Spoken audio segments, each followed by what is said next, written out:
आमन्तु बिल्लाहि सदक़ल्लाहु मौलानल अज़ीम व बल्लगना रसूलुहुन नबियुल अमीनुल करीम व नहनु अला ज़ालिका लमिनश शाहिदीन व शाकिरीन वल्हम्दुलिल्लाहि रब्बिल आलमीन।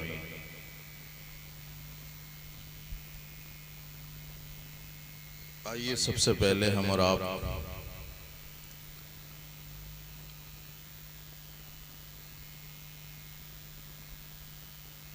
अपनी और सारी कायनात के मरकज़ अक़ीदत हुज़ूर अहमद मुजतबा अरवाहुना फ़िदा मोहम्मद मुस्तफ़ा सल्लल्लाहु ताला अलैहि वसल्लम की बारगाह में दुरूद व सलाम की नज़रें पेश करें। पढ़िए बावाज़ बुलंद दुरूद पाक। अल्लाहुम्मा सल्लि अला सय्यदिना व शफ़ीना व हबीबिना मौलाना मुहम्मद व बारिक वसल्लम। सलातो व सलाम अलैका या रसूलल्लाह सल्लल्लाहु ताला अलैहि वसल्लम। मेरी घड़ी के मुताबिक 12:55 हो गए। ये जलसा ख़त्म होने का वक्त है और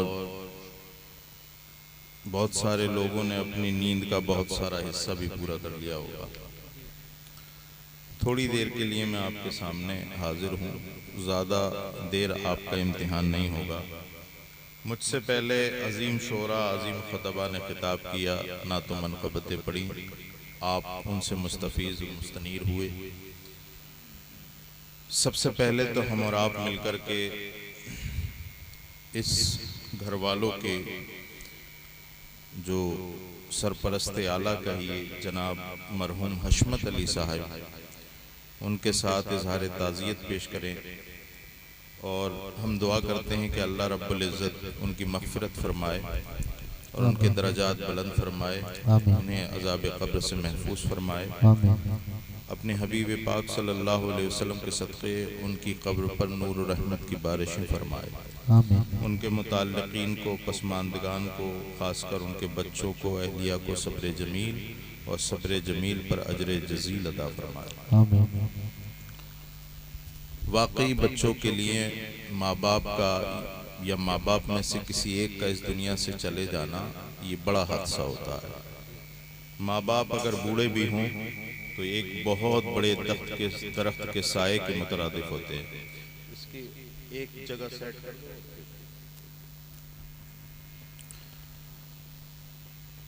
साथ साथ दुआ गो हैं हम और आप के अल्लाह रब्बुल इज़्ज़त इस ख़ानदान वालों को, इनके बच्चों को सब्र रहम अता फ़रमाए।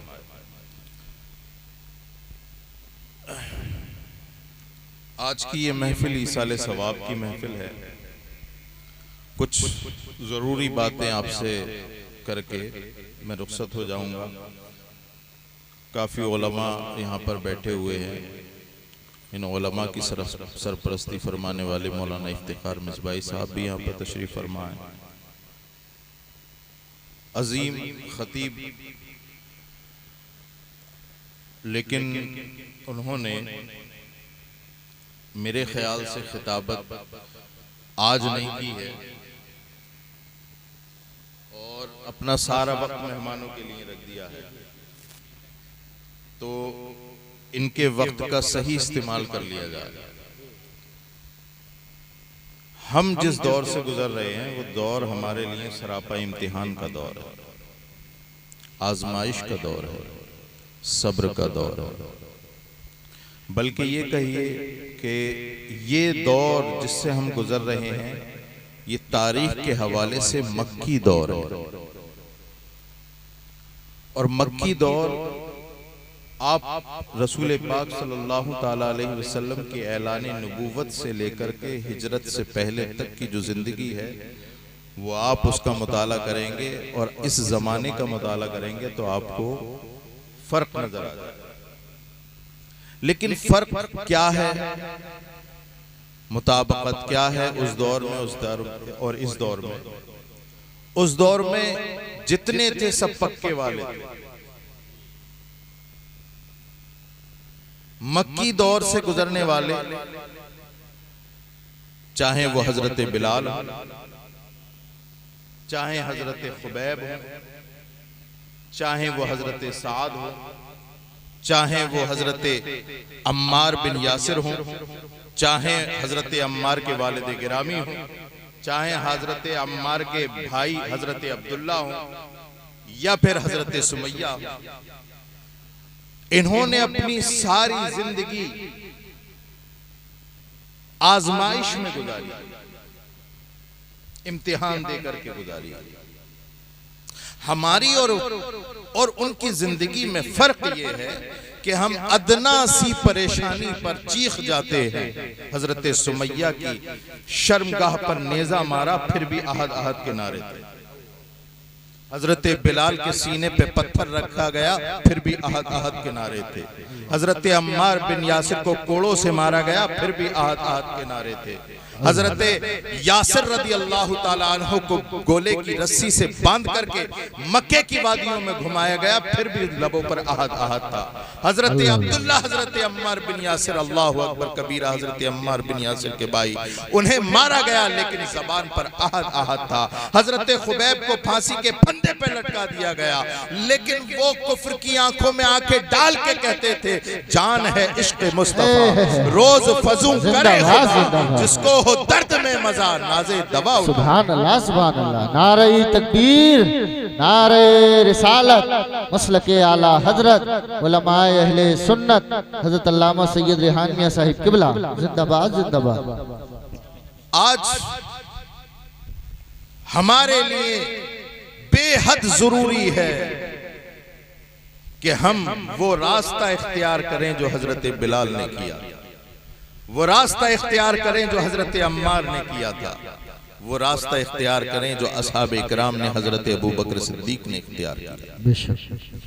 क्यों? इसलिए कि हमें पता नहीं, हर गली कूचे में लोग घूम रहे हैं तुम्हारे ईमान का सौदा करने के लिए। और 100 साल पहले हमारा इमाम बता गया, सूना जंगल, रात अंधेरी, छाई बदली काली है, सोने वालों जागते रहियो, चोरों की रखवाली है। जब चोर रखवाली करने लगे ना तो फिर किसी की खैर नहीं होती। और चोर भी ऐसे वैसे नहीं है, आजकल तो चोरों का बड़ा जोर हो रहा है ना। मई से निकले तो जनेटे में आ गए, जनेटे से निकले तो मेहमदपुर में, और मेहमदपुर से निकले तो संभल। पूरे इलाका चोरों का है और यकीनन हर एक डरा हुआ है।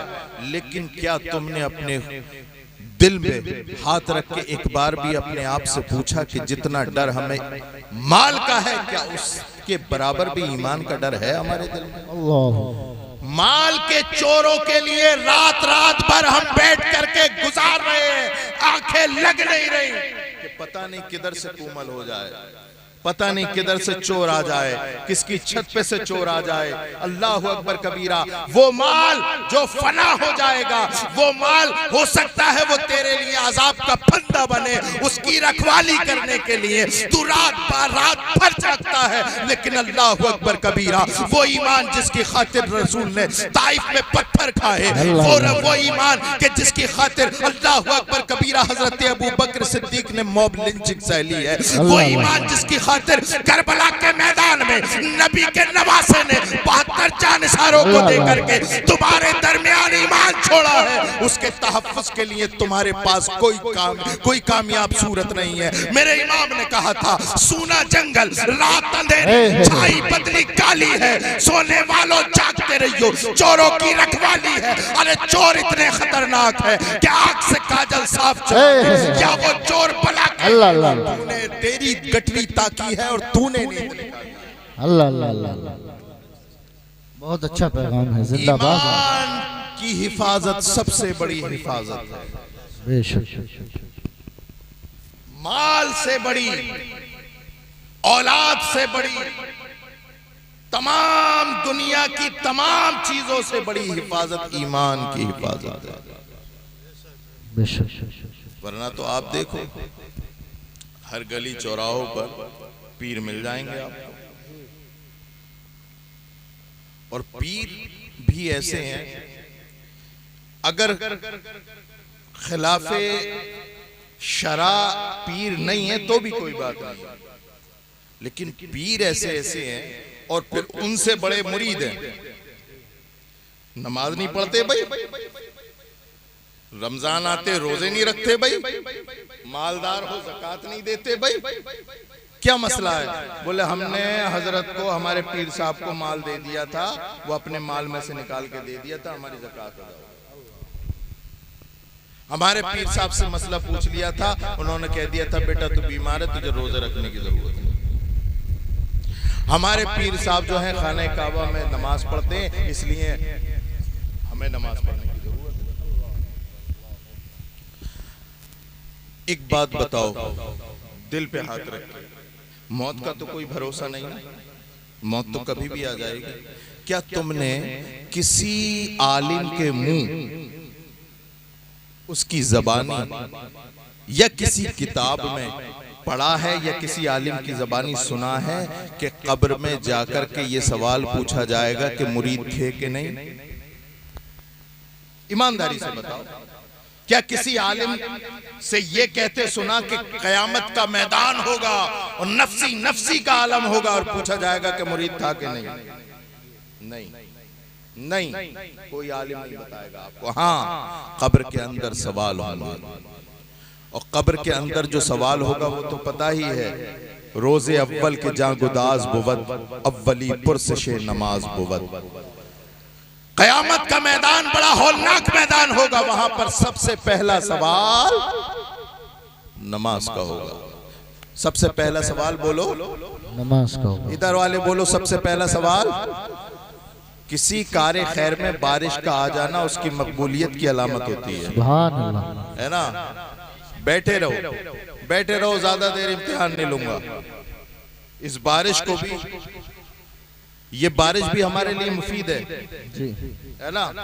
मैं बिहार पटना में था,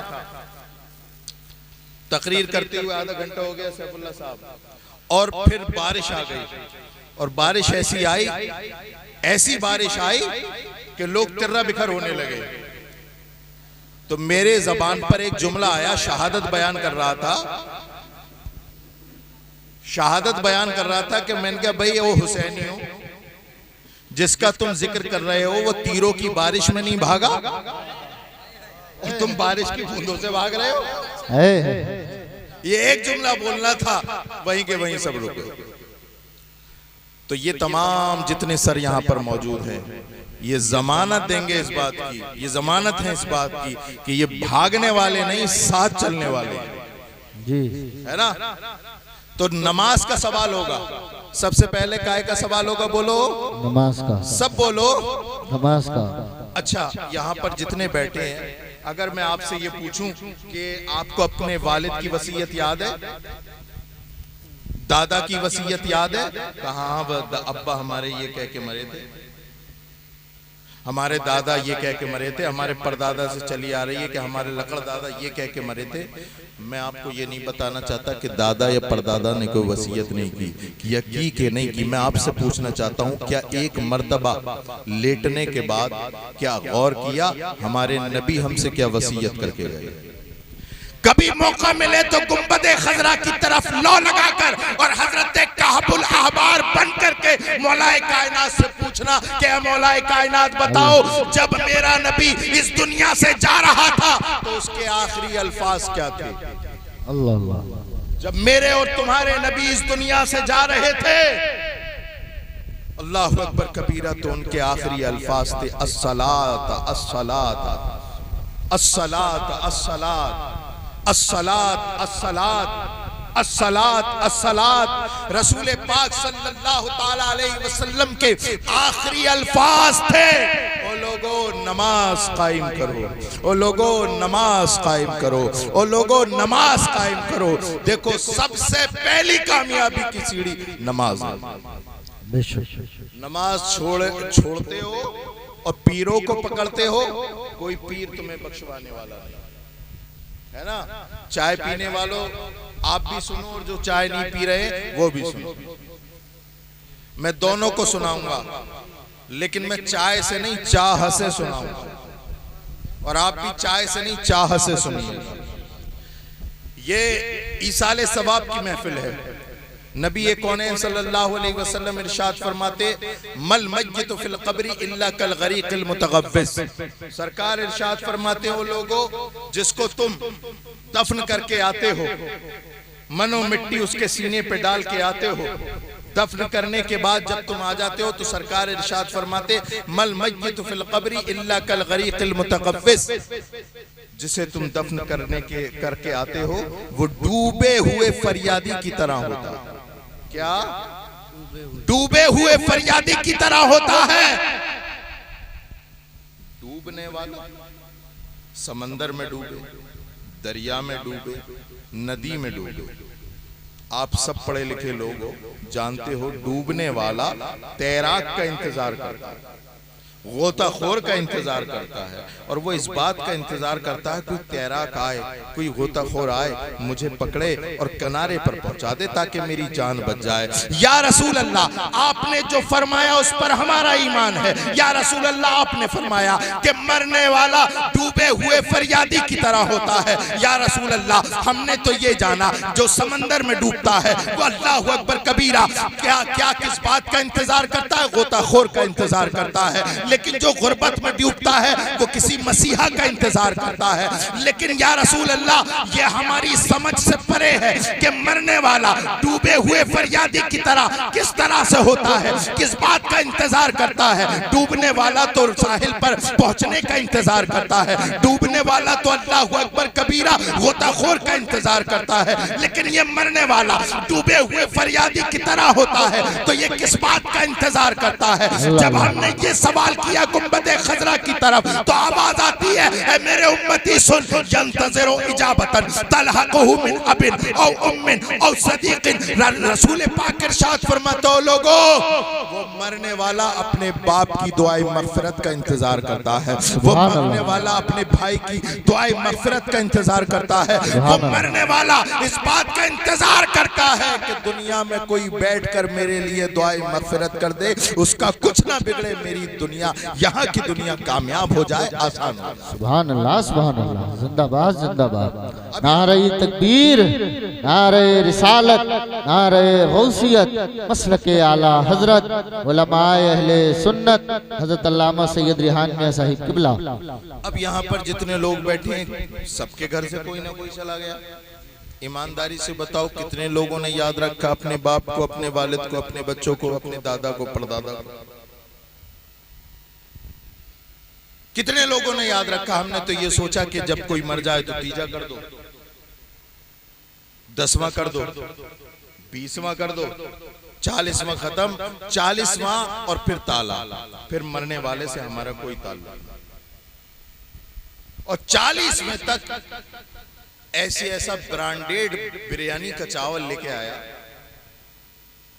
ऐसा ब्रांडेड बिरयानी का चावल लेके आया जो अपने बेटे की छठी में नहीं पकवाया, वो अपने अब्बा के 40वें में बनवा दिया। और बाकायदा दावतें करके, ये उलमा बैठे हैं ये बताएंगे कि दावतें खुशियां में होती हैं, खुशी में होती हैं, गम में दावत नहीं, गम में दावत नहीं है। और बल्कि उलमाए किराम बैठे, मैं बड़ी जिम्मेदारी के साथ बोल रहा हूं कि मरने के बाद 3 दिन तक का जो खाना होता है वो सोग का खाना कहलाता है। वो तो मालिक के निसाब को खाना ही जायज है।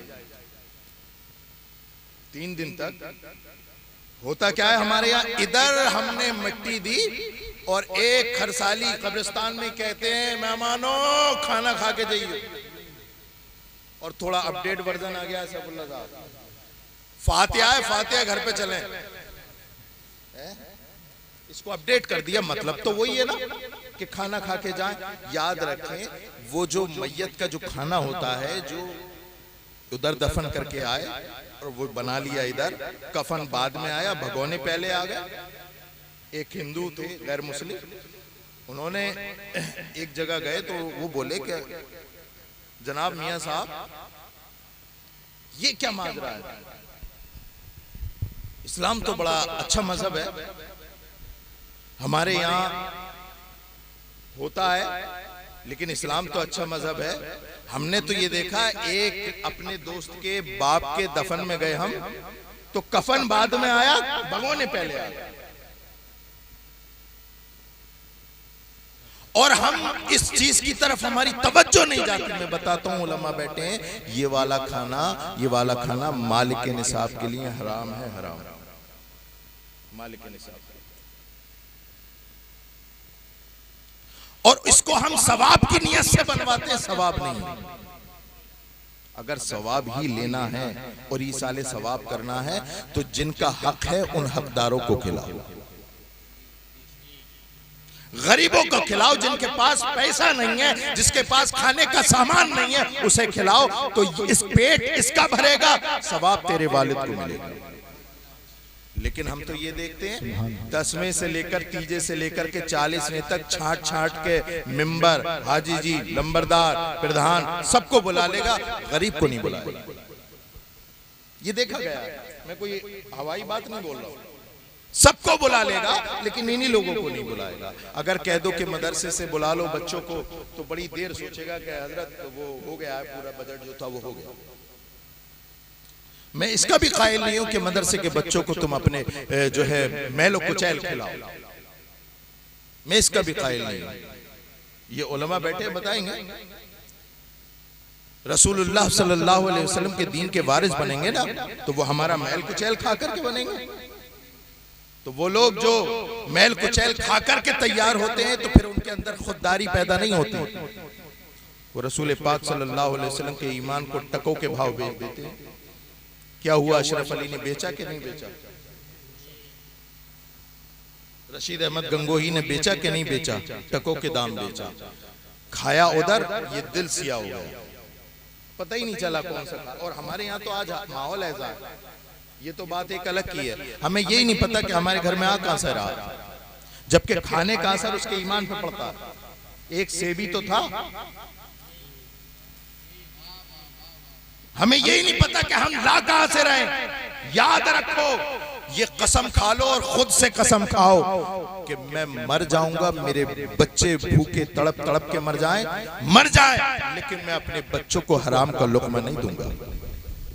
सरकार गौसे पाक का जो नारा लगाता है और वो ये अकीदा रखता है कि सरकार गौसे पाक क़यामत में मुझे बख्शवाएंगे, तो याद रखो सरकार गौसे आजम ही नहीं, सरकार गौसे आजम के अब्बा की सीरत पे भी अमल करना पड़ेगा। और वो ये है कि सरकार गौसे पाक के वालिद एक सेब खा लिया था और ऐसी हालत में खाया था कि शरअन खाने की इजाजत है, लेकिन उसके बावजूद भी वो सुना ना आपने पूरा वाकया, एक टो में निकल गए कि आखिर मालिक कौन है। हालांकि शरीयत ने कहा इतनी तकलीफ नहीं रखी है, खा लिया था, बात खत्म। लेकिन अंदर से जो ईमान था वो जागा, तूने बहुत बड़ी गलती की, अब इसका मालिक ढूंढ, मालिक माफ कर दे या पैसे दे दे, पैसे ले ले, तब जाकर के मेरे लिए ये चीज हलाल होगी। अल्लाहु अकबर कबीरा। और फिर देखा आपने कि उस एक सेब के बदले उन्होंने एक रिवायत में 2 साल, एक रिवायत में 3 साल बाग की हिफाजत की, पहरेदारी की, और अल्लाह रब्बुल इज्जत ने इसका बदला उन्हें दिया क्या बाग भी दे दिया बदले में। और फिर हजरत अल्लाहु अकबर कबीरा, हजरत गौसे पाक की वालदा उम्मुल खैर भी दी। ये क्या वजह है? वजह ये है, कुरान पढ़ो, अल्लाह फरमाता है मन यत्तक़िल्लाह यजअल लहू मखरजा व यरज़ुक़हू मिन हैसु ला यहतसिब। और लोगों जो अल्लाह से डरता है, अल्लाह उसके रिज़्क़ के रास्तों को कुशादा कर देता है और वहां से उसे रिज़्क़ देता है जहां से उसे गुमान भी नहीं। एक बार अपने आप से वादा करके तो देखो, अपने आप से वादा करो कि कुछ हो जाए, लेकिन मैं अपने बच्चों को हराम का लुक़्मा नहीं दूंगा। एक बार वादा करके देखो, और अल्लाह रब्बुल इज्जत की बारगाह में जब ये वादा करोगे तो अल्लाह रब्बुल इज्जत तुम्हें खाली हाथ नहीं लौटने देगा। हमारा माहौल, हमारा मुआशरा, हमारे बच्चे ये देखें, आज कहते हैं कि साहब हमारा बेटा सुनने को तैयार नहीं, हमारा बेटा नमाजों के करीब जाने को तैयार नहीं, हमारा बेटा कोई दीन की बात सुनने को तैयार नहीं। तो मेरे प्यारे किसी मौलवी और मियाँ के पास मत जा, अपने आप से पूछ क्या मैं इन्हें जो खिला रहा हूँ वो जायज खिला रहा हूँ कि नाजायज खिला। ऐसा हो ही नहीं सकता कि तुमने अल्लाह से डर के कमाया हो, हलाल कमाया हो, अल्लाह अकबर कबीरा, और उसका असर तुम्हारे बच्चों में पैदा ना हो। ऐसा नहीं हो सकता।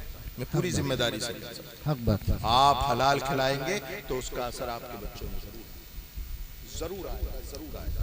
ये बैठे हैं ये नौनिहाल, ये बच्चे जो हैं हमारी कौम का मुस्तकबिल। आप इनकी तरफ देखें। आपने तो मुआशरे में रह करके अपनी जिंदगी का अक्सर हिस्सा गुजार दिया। ये तो बच्चे नौनिहाल, ये मुस्तकबिल है ना, इन्हें तैयार करना है। कैसे तैयार करेंगे आप? कैसे तैयार करेंगे आप? आपने ऐसे तैयार किया, हालत और माहौल ये है कि आपने इसे किताबें नहीं दिलवाई, इसकी जिद पर इसे मोबाइल दिलवा दिया। इमाम साहब मौलाना इफ्तिखार साहब ने पूछा कि भाई जनाब हाजी जी आपके बच्चे क्यों नहीं पढ़ रहे? कि वो जो है पैसे वैसे की थोड़ी तंगी है, इस वजह से आपने बच्चे की छुट्टी करा दी। और मौलाना इफ्तिखार साहब ने देखा कि असर की नमाज में बात हुई थी, मगरिब की नमाज में उसी के पोते की जेब में मोबाइल बोलने रहा, एंड्रॉइड। कौन सा? जिसकी कीमत 20-30 हजार, 40 हजार का मोबाइल देने के लिए आपके पास पैसे और उसकी जिद पूरी करने के लिए आपके दिल में हौसला है, लेकिन अपने बच्चों को पढ़ाने के लिए हौसला नहीं, पैसा नहीं। अपने पैसों का रुख मोड़ो। बच्चों को मोबाइल दिलाओगे तो टिकटॉकर बनेंगे, बच्चों को मोबाइल दिलाओगे स्नैपचैट बनाएंगे, डांस करेंगे, गवैये बनेंगे। लेकिन अल्लाह अकबर कबीरा, एक मर्तबा इन्हें अपने हलाल पैसे से सीरत मुस्तफा की किताब दिला के देखो, रसूलुल्लाह का तराना पढ़ते हुए नजर आएंगे। या नबी सलाम अलैका, या रसूल सलाम अलैका, मुस्तफा जाने रह।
हमारी जमात में, हमारी माशरे में, हमारे समाज में कोई सलाहुद्दीन अय्यूबी पैदा कर दे, कोई तारिक बिन ज़ियाद पैदा कर दे, कोई मोहम्मद बिन कासिम पैदा कर दे।